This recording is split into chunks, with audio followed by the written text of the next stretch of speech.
Assalamu alaykum do'stlar, yaxshimisizlar? Sog'mi yuribsizlarmi? Ishlar yaxshimi? Harming, charchaming. Günni yaxshi boshlab oldingiz ama. Do'stlar, yangilik bu narsa to'g'riga qoldik. Hozir induqlar qo'shilishni boshladi deb yuribdim o'ylab. Endi aniq ishonch hosil etdim. Qo'shilishni boshlabdi induqlarimiz.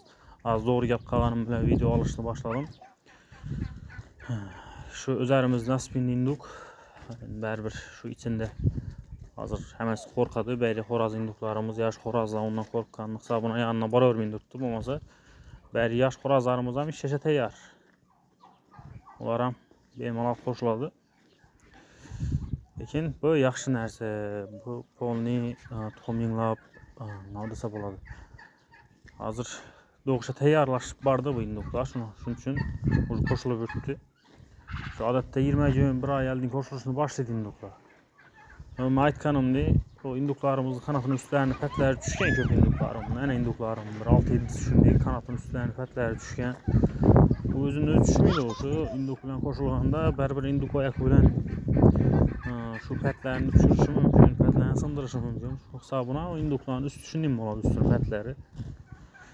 Yanında durttu şu indukların hammasini indukda, yani 2, 4, 5 tane induk durttu, hammasini induklar ularni. Ular ham o'sha xorazlarni etrafına aylanib yuribdilar. Şu aylanib ular qo'shiladi oxirida.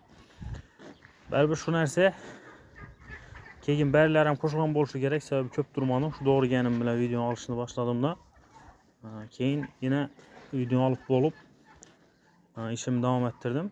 Shu bari induklar ham qo'shilish narsalardan qo'shilajak harakat bor edi, qo'shilishi. Shu bilan men yetdim. Qo'shilgan bo'lishlari kerak.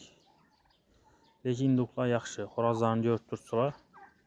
Xorazlar polni ishlasha tayyor. O'zimni qo'shaman shu bir 40 dan oshiq qiz induklarim bor. Shularga qo'shaman deb qo'ygan bir 6 dona induk bo'ldi endi. Menda 5sini qo'ydim. 4 qara bilan bir kulni qo'ydim. Endi oqdan oldik, bir oq induk. Shu oqdan qo'shaman endi 6 induk. Shu 5-6 induk qo'shaman. 40 dan oshiqroq qiz induka.